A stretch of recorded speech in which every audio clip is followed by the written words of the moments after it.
Hello everyone. I wanted to make this video to show you how to navigate Derivita.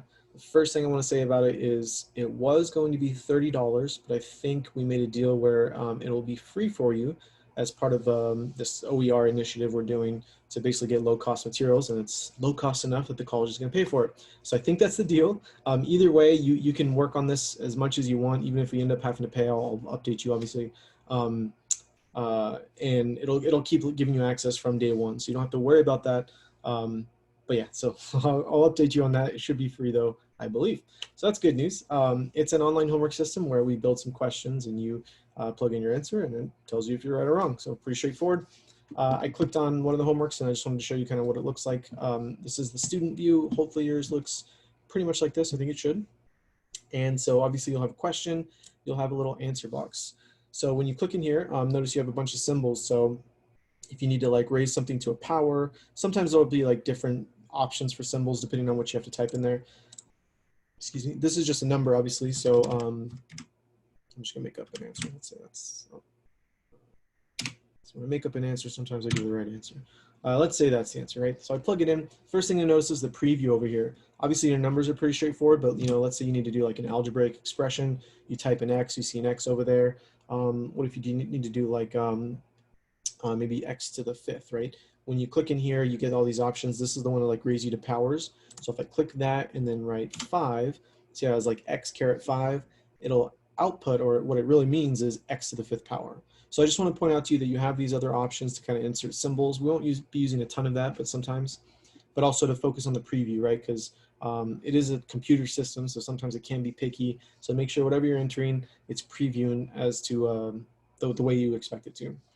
All right, and then when you click check answer, if it's wrong, it'll say, hey, it's not right. Not equivalent means it's not equivalent to the correct answer. And sometimes it'll give you feedback. This is a pretty straightforward question, so it just says not quite, try again, right? But also notice you have 3 attempts. So that was attempt 1, here's attempt 2, here's attempt 3, and I got it wrong. After the 3rd attempt, it will give you the right answer. Sometimes it'll give you an actual solution, like this is how you do it, right? But again, this is a pretty basic question, so it just basically gives you the answer. But I want you to notice that it says try similar question. Also, you can maximize this to see it a little bit better. Try similar question. It gave me a similar question, right? Basically the same thing with different numbers. This means you can try the problems as much as you want and still get full credit for them, right? So even if you get a problem wrong, you can always hit similar question and try it again.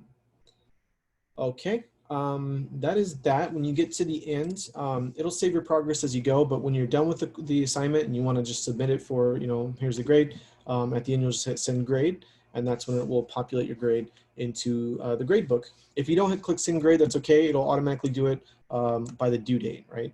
So if you forget to do it, don't stress, but I don't think it'll show up in the grade book until you hit send grade. But like I said, as you complete a problem, see how like it says I have an attempt and a score, you can leave the assignment. I can close this out and I can come back tomorrow and work on it again, right? So it's not like you have to complete it all at once. You can do a little bit here, a little bit there, but by the due date, you have to submit it or it will automatically submit. I have a late policy right here. Automatically it'll give you a 10% deduction each day up to 50%. I will give you some extensions. I think in the syllabus it says I'll give you 3 one-week extension on any 3 assignments. So if you send me an email, I can get rid of this late policy. Otherwise, you'll have to deal with the late policy, I guess. So try to do things on time. This class doesn't move that quickly, honestly. So hopefully you shouldn't have a big problem with due dates. Also notice this help button. When you click help, I've never actually seen this from this end, I guess. Yeah, cool, okay. So you type in your email and then you type in your question. And if you do that from so let's do it from an actual problem. Let's see. Sorry.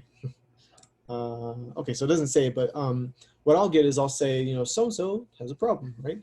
And it'll show me the exact question you're working on, which is super useful for me. Just please don't send me a blank one, like actually write me a question. I'd say like, I tried this, it's just not accepting my answer.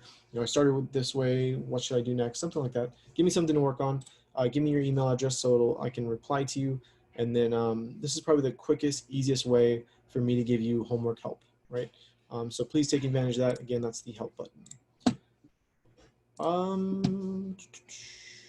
These problems in general, they should be very much like what you see in the workbook. So if you're going through the homework and you're really struggling, you're not sure what to do on these problems, it tells you what section it's from, right? So you can always go back to Canvas, go to the workbook, find problems from that section, and you should see similar ones. They're not all exactly alike, right? Some are going to stretch you a little bit. But again, you can come to my online office hours, you can use the help option, and you can check out the workbook. So I think that should help you get going. When we all send out a separate message for, or a separate announcement and everything for the midterm and the final, but basically the midterm and final are also going to be on here.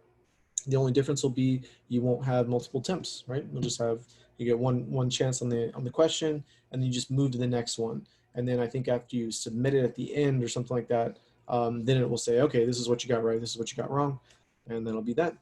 For those, so yeah, I guess there's another thing I should say. I expect you to write out all your work, even though this is online, even though this is on a computer. This is a math class, right? So I expect you to actually show your work, write it out. That way you can always show me the work, or you can say, hey, I was working on this problem. What am I doing wrong? You take a picture and send it to me. For the midterm and final, I am going to require your written work, and it's actually good for you because this doesn't give you partial credit, right? If you do a problem on the midterm and you just mess up a tiny part, it's going to give you 0. But I can look that work over and I can give you some partial credit. So, but in general, I just want to make it clear, I expect you to write out your written work. That's another reason for the discussion boards, right? You'll take a question, you'll write out your written work, and then you'll take a picture of that and you'll upload it to the discussion board. So always be thinking, even though this is online, you should be writing out your work. That way you kind of have a written record of what you've done, and also it just kind of helps you troubleshoot where you're going wrong. All right, I think that's it for the derivative video. Hopefully this is helpful to you. Don't hesitate to let me know if you have any questions, and thank you all for watching.